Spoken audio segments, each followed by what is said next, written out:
Total Aji joining. Long left. BPF long left. Aramala Jindabad. Mukundra Tosa. Aji BPF দল যোগদান হৈছে আমি সকলোকে জোৰদাৰ হাত চাপৰি দিবলৈ আমি অনুৰোধ জনাইছো BPF long left. BPF long left. Aramala Jindabad.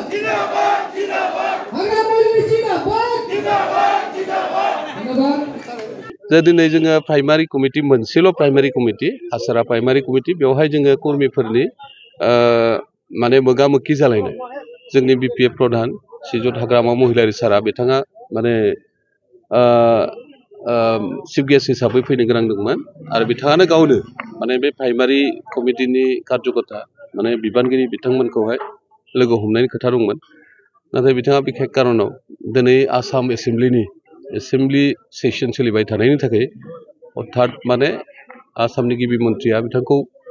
खोथा होनाय बायदिखाय माने फैनो हायैनि जाहोन थाबाय दा बेखायनो बिथाङा नैबे माने हाबाफारियावहाय बाहागो लाफैनो हायाखिसै थांखिया बेनो जे बिथांजों आरो लोगोसे प्राइमारि कमिटिनि जेसेबांखिनि कार्यकर्ताफोर दङ बिथांमोना गोसो बायदियै बिथांमोननि समस्याफोर बुंनो नागिरनाय आरो माने जोंनि मानाव गेदेर बिपिएफनि प्रधान हाग्रामा महिलारि साराबो बिथांमोननो होथानो लुबैनाय बेबादि थांखियै दिनैनि बे माने आफादखौ जों लानाय जादों दा थेवब्लाबो जेनेरेल सेक्रेटारि मनेस्वर ब्रह्म बारग' एमएलए बिथांखौ दैथायहरदों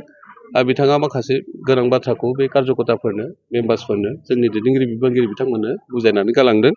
दा आं आसा फारिनाय थादों जोंनि बे प्राइमारि कमिटिनि बिबानगिरि दैदेनगिरिफ्रा मोजां रोखोमै बुजिदों आरो फैबाय थानाय समावहाय जोंनि बेसेबांखिनि बिसायख'थिफोर फैगोन बेफोरावहाय मोजां रोखोमै बाहागो लागोन आरो खोथाया जाहैबाय मा दिनैनि बेवहाय मोजां बाथ्रा मोजां रादाब जे गोबां जायफोर बिजेपि खालामबाय थादों जायफोर इउपिपिएल खालामबाय थादों माने दोलो बिथांमोननि निति आदर्शखौ मोजां मोनालाबासिनो गाज्रि मोननानै जोंनि बिपिएफ दोलोनि निति आदर्शखौ मोजां मोननानै बेवहाय जगदान जाफैदों बे जोंनि थाखाय मोजां बाथ्रा गासै 35 जन जादों दा बेखाय बियो जोंनि थाखाय मोजां सेन्टम मोजां नेरसोन जे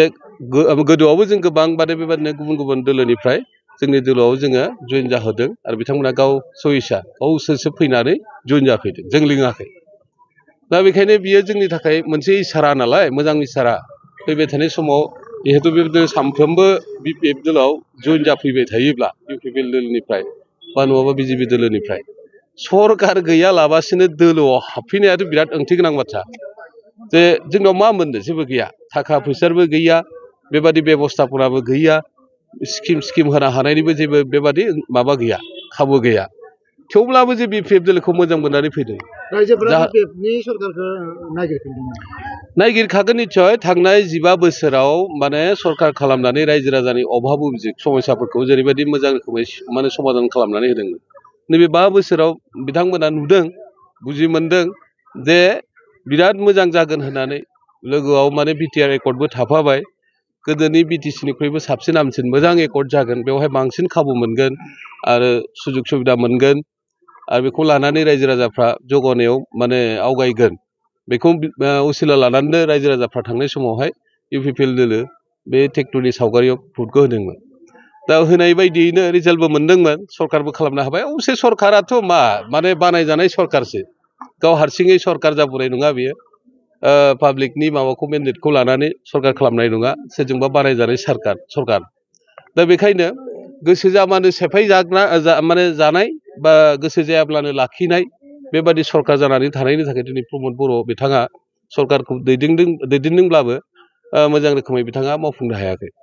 बिनि रिजाल्टखौ नुनायखायनो रायजो राजाफ्रा दिनै लैहोर जोंनि बिपिएफ दोलोआवहाय हाबफैदों बेबो मोनसे जाहोनखा जे मावनो हामाराखै बेखायनो जोंनि दोलोआव हाबफैदों आरो फैबाय थानाय समावहाय बिपिएफ दोलोखौनो सरकार खालामनो थाखाय बा सरकार खालामनायाव हेफाजाब होनो थाखायनो बिथांमोना लैहोर फैदों एबसुलिट मेजरिटियाथ' मोनखानांगौ नों जुदि मोजां रोखोमै सरकार खालामनोब्ला आरो माने सरकारनि गेजेरजों रायजोनि अभाब उजिफोरखौ जुदि मोजां रोखोमै सुफुंनोब्ला थांनाय समफ्रावहाय जों एबसुलिट मेजरिटि लाना जेरैबायदि सरकार खालामदोंमोन रायजोखौबो हेफाजाब होनो हादोंमोन थिग बेबादिनो देग्लायबो 100%यै जोङो बेबादिनो एबसुलेट मेजरिटि लानानै जुदि सरकार दामारनो हायोब्ला बेवहाय जोंनि आयेन सोलिगोन जोंनि खुंथाय गोहो सोलिगोन आरो बेबादिनो रायजो राजाफोरखौ लुबैनाय बायदि जों मावफुंनो हागोन जुदि हर्स ट्रेडिं बायदि खान्थिजों जुदि हर्स ट्रेडिं बायदि जायोब्ला एसे खोथा थाखायो बेवहाय सोरजोंबा बानायजानाय सरकार नालाय 100% गोहोआ गावनियाव थाखाया दा बेखायनो जेरैबायदि प्रमदनि नेरसोना नुजादों हर्स ट्रेडिं खालामनानैथ' बिथाङा बे माने माबायावहाय आसनाव जफैदों आरो सरकारखौ बानायजादों बे गावगायनि सरकार नङा सोरजोंबा बानायजानाय सरकार जायनि थाखाय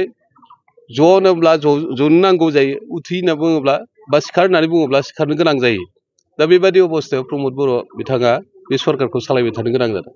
जायनि थाखाय बिथाङाबो बाध्य जादों सोरबा BPFनि मानसिफोरखौ पार्स' खालामनानै गावगायनि दोलोआव लांनो थाखाय नाजानाय BJPनि दैदेनगिरि बिबानगिरिफोरखौबो पार्स' खालामनानै गावगायनि दोलोआवहाय लांनो नाजानाय बेखौ बिथाङा बे पलिसिफोरखौहाय स्ट्रेटेजिफोरखौ लाबाय थादों खिन्थु मोगथाङाव जाफुङाखै BPFनिफ्राय रन्जन दैमारिनि खोथा माबाफोर सानदों नामा फैबाय थानाय बिसायख'थिनिफ्राय BPFनिफ्रायथ' रन्जन दैमारि होनना बुङोब्ला NDP बिथांनि खोथाखौ समग्र बर' जाथियानो BPFल' नङा समग्र बर' जाथियानो दुलाराय बर' माहारियानो बिथांनि थाखाय जोङो मोजांनि थाखाय सिन्था खालामो थांनाय समाव जोंहा आसा फारिनाय दंमोन माने आसा दङमोन आरो जोबथा एकर्ड जायोब्ला NDP बिथांमोनजोंनो जोंनि बर' समाजावहाय एकर्ड जागोन बेखौ जोंहा मिजिंथिनाय दंमोन जों BPF खालामदोंमोनब्लाबो सिरि सिरि खारन मानो होनना बुङोब्ला मोनसे नङा मोननै नङा खनसे नङा खननै नङा बिदिनो पार्ट सोमावसारनाय जाबोबाय थाबाय बेसेबांबा माने जोंनि समाजाव माखासे मोगा मोगि जानो गोनां जाबाय माखासे शहीद जाबाय जेनेबा रुंसारि जाबाय शहीद जाबाय बायदिसिना समस्याफोर जाबाय दिनैसिमबो माहारिनि जाथिनि थामोनथानि थाखाय जों दासिमबो संबिधानिक भाबे मोजां थामोनथा नैबे बेबस्थाखौ जों मोनाखै दा बेखायनो जों आसा फारिनाय दङमोन थांनाय समावहाय एकर्ड जुदि फैबावोब्ला माने BLTनि एकर्डनि BDCनि एकर्डनि इयुनावहाय मोजां एकर्ड जागोन होनना जोंहा मिजिं दंमोन नाथाय बे मिजिङा मोगथाङाव जाफुङाखिसै जायनि थाखाय दिनै BPFआ जों सानफ्रोमबो बुंबाय थायो NDPनि समस्याया समाधान जानांगौ बिथांमोननि जा जेसेबांखिनि समस्या मोनसेल' समस्या नङा बिथांमोननि समस्याया बे समस्याफ्रा जोबस्रांनांगौ आरो समाज हिसाबै जाथि हिसाबै हारि हिसाबैनो जेसेबांखिनि समस्याफोर दं बे समाधान जानांगौ बेखौ जोङो BPF दोलोनिफ्राय जों सरकार खालायनाय समनिफ्रायनो आरो सरकार गैयै समनिफ्रायनो जों हाजासिम जों प्रेसार होबाय थादों जों सम सम इनडाइरेक्टलि जोङो सोमावसारनायबो लाबाय थादों खोथाजों बुंनानैबाबो जों बुंबाय थादों जे रन्जन दैमारिखौ सख'नांगौ गनांगौ BPF सरकार फैयोब्ला हयथ' जों सख'नो हानाय बा बिथांखौ माने माबाय उदां अख्राङावहाय लाबोनो हानायनि बेबस्थाया जानोबो हागौ रायजो राजाफोरा सानगासिनो दङ बिथाङा माब्ला उदां अख्राङाव ओंखारगोन बिथाङाथ' थाब फैनांगौ खिन्थु आयेननि खोथा थाहैबाय आयेननि बान्दोआव दङ जेला आयेना जेरैबायदि सिस्टेमजों बिथांखौ माने उदां अख्राङाव लाबोगोन बेबायदिनो लाबोनो हागोन नाथाय जोंनि समाजनि गेजेरावहाय जेसेबांखिनि दैदेनगिरि बिबानगिरि आरो जोंनि जेसेबांखिनि एलाइड अर्गानाइजेसनफोर दङ बिथांमोननि बे दैदेनगिरिफोरनि माखासे खोथा थाबाय बिथांमोनाबो जुजिनांगोन नाजानांगोन जे बिथाङा गगोन होननानै जों सिरियैनो थाबाय थायोब्ला बिथांखौ जों जुदि आपिल खालामाबा आयेननि माने बिथिंजोंबो आयेननि जायफोर बिजिरगिरिफोर दङ जेनेबा बिथांमोना जोंखौ खेर खालायनाय नङा आरो लोगोसे सरकारजोंबो जोङो एसे मोगा मोगि जाहैबाय थानानै सरकारनिफ्रायबो जों बिखौनो रोंनांगोन बा सरकारजोंबो जों हेल्प खालामनानै बिथांमोननि बे समस्याखौ समाधान खालामनो रोंनांगोन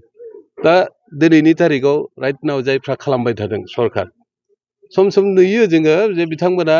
माने NDPनि थाखाय मोजां खामानि मावबाय थादों बिथांमोननि केसआ जोबसिगोन बिथांमोननि केसखौ जों फोजोबदों मोनसे मोनसे फारि फारिहाय जों फोजोबदों आरो बिथांमोननो जा माने अनसुंथाइफोर होनांगौ जा बेबस्थापना खालामनांगौ बिथांमोननो जों खालामदों होननानै जों बिथांमोना बुंबाय थायो नाथाय जोंनि नोजोरावथ' जों जेबो नुवाखै एक्स ग्रेसिया बिथांमोननो जेसेबांखिनि होनांगौ बिथांमोना मोननांगौ मोन्थाय थानाय हिसाबै दिनैसिम जों फुल फ्लेजेड बिथांमोननो एक्स ग्रेसियाखौ होनायखौ जों नुवाखै प्रथम खोथा बे आरो बिनिफ्राय पेरामिलिटारि बा डिफेन्सआव अन्यान्य माने पस्टफ्रावहाय बिथांमोनखौ माने पस्टिं खालामनायनि माखासे खोथा दंमोन खिन्थु दिनैसिम सासेबो केडार्सआ सासेबो पस्टआवहाय माने माबा जाया पस्ट मोनाखै बिथांमोना एपइन्टमेन्ट मोनाखै बेनिफ्राय बिथांमोननो रिहेबिलिटेसन होनो गोनां दंमोन रिहेबिलिटेसन होनायनि बेलायावबो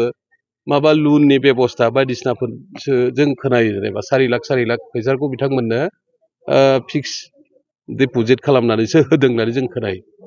नाथाय फिक्स डिप'जिटब्लाबो मोनदोंब्ला जोंहा बुंनांगौ बाथ्रा गैया खिन्थु दिनैथ' जोङो बिथांमोनखौ 100% जायफ्रा एक्स एनडिपि एक्स केडारमोन बिथांमोना दिनै मोनाखै होननानै जों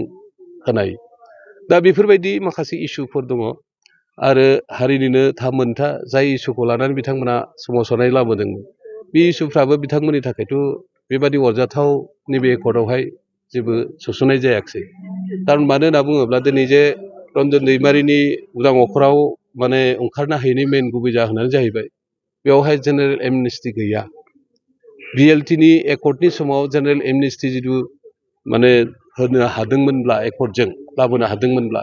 बिथांमोनाथ' नैबे एकर्डआवहाय लाबोनो हायाखिसै। थ' लाबोनो हायाखैब्लाबो दायो राइट नाव जायफ्रा एनडिपिजों बिथांमोननि समस्याखौ समाधान खालामनो थाखाय खामानि मावबाय थादों बिथांमोना दायो बेफोरखौबो बे बिथिंखौबो नोजोर बोनानैसो खामानि मावनांगौ। माखासे एलाइड अर्गेनाइजेसनफोरखौ लाफानानै दैदेनगिरिफोरखौ लाफानानै माखासे एलाइड पलिटिकेल अर्गेनाइजेसनफोरखौ लाफानानै बिथांमोना जेसेबांसिम हायो खामानि मावनो नांगौमोन। सम सम खोनायो बिथांमोनखौ रावबो मदद होआखै। दा मदद होआखैब्ला बिथांनि बे जेसांखिनि माने जानो गोनां अधिकार मोननो गोनां सरकारनिफ्रायानो जा बा आइननिफ्रायानो जा बिथाङा बोरै मोननो हानो। दा बेखायनो जों खावलायगोन जों बिपिएफ दोलो जानानै जायफ्रा आपातत' खालामनो हानाय गोहोआव दं बिथांमोनखौ हेल्प खालामनो हानाय बिथांमोनखौ थोजासे हेल्प खालामनांगौ आरो थाबैनो मा बेब'स्थाजों बिथांखौ माने उदां अख्राङाव लाबोनो हायो लाबोनांगौ।